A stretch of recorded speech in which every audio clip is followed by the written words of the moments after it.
Today is another day, but also a special day. Today I do not think about the time on the wall, but spend the day as it goes. I'd like to have breakfast at the table in the corner that looks to the courtyard.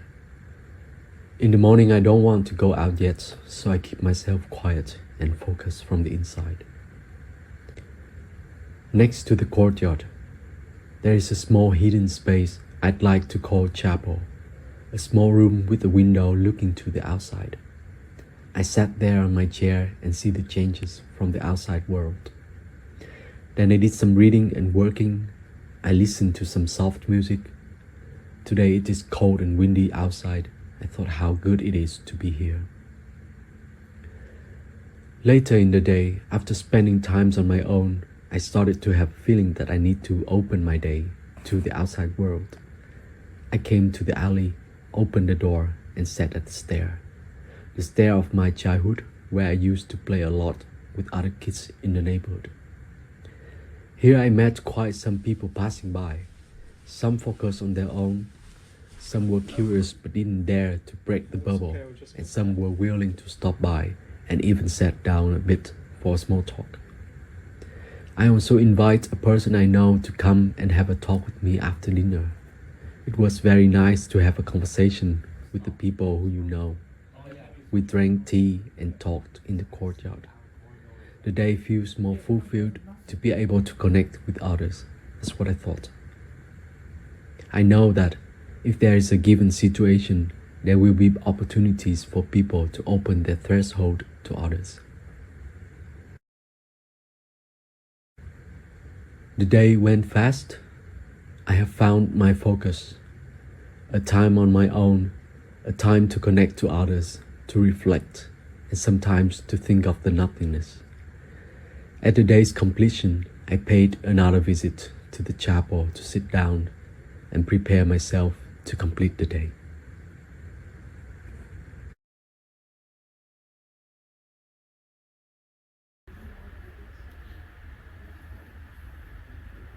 Hello. Can you tell me a little bit about this build?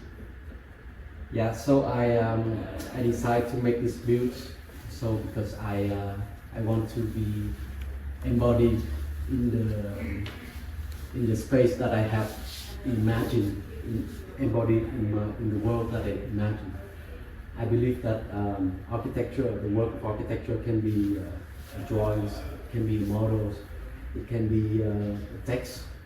But when the work of architecture is a physical world, that I felt my body has a memory in a way that the first moment when I come inside the courtyard, I come inside the chapel, I start also to memorize my feeling and memorize the physical body that I truly also is personally that really connects to me, that something physical that I can touch, I can live inside.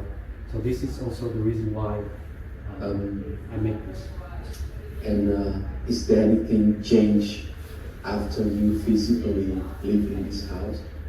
And do you relate this house to the other house in other dreams as well?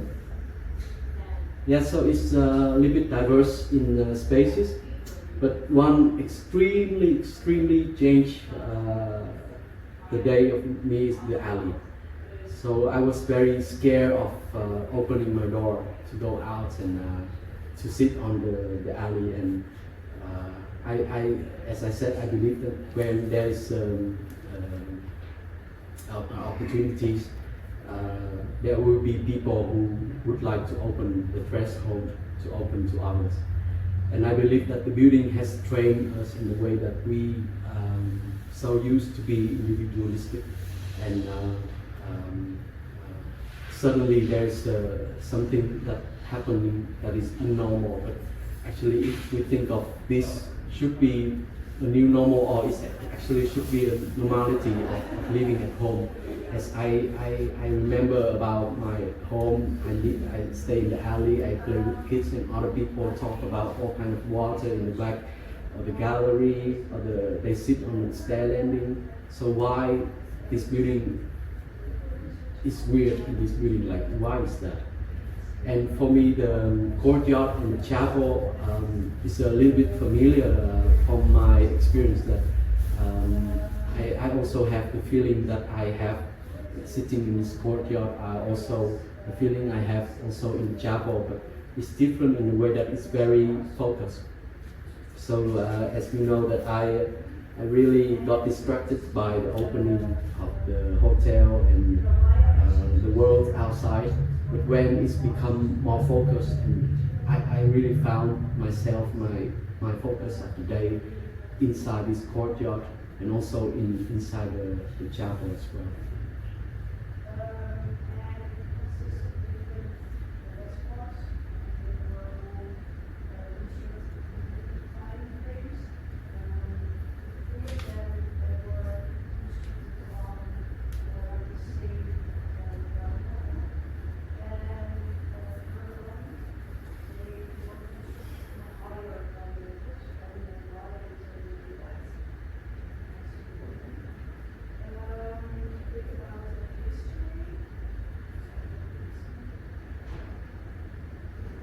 So the moments you walk in and you sit in the chapel, how do you feel? Is it the same as the way how you remember about it in your childhood moments with your mom? I would like to answer in a way that lately I have radically strange thoughts that I start to have a feeling, and I have to start to think that my mom is a figure that I build up inside my head, and I really believe that the outside world is the way how we interpret inside our head. My mom gave me this physicality, and she also built up the ideas of home inside me, and all have been stored in my memories. And now I hardly see her so much, and all the ideas I have about my mom and all the memories about home is what I take out from my memories, and I interpret and I carry it with me further. So my mom is also a human being, and she has to follow this sort of live, born, and die, and death, and whatever. But I start to have a feeling that I have to continue to memorize about her, and continue to find a form, and continue to find a way to interpret, and to find a way how to live together again in the way that so a connection, that the way how I think about the chapel as well.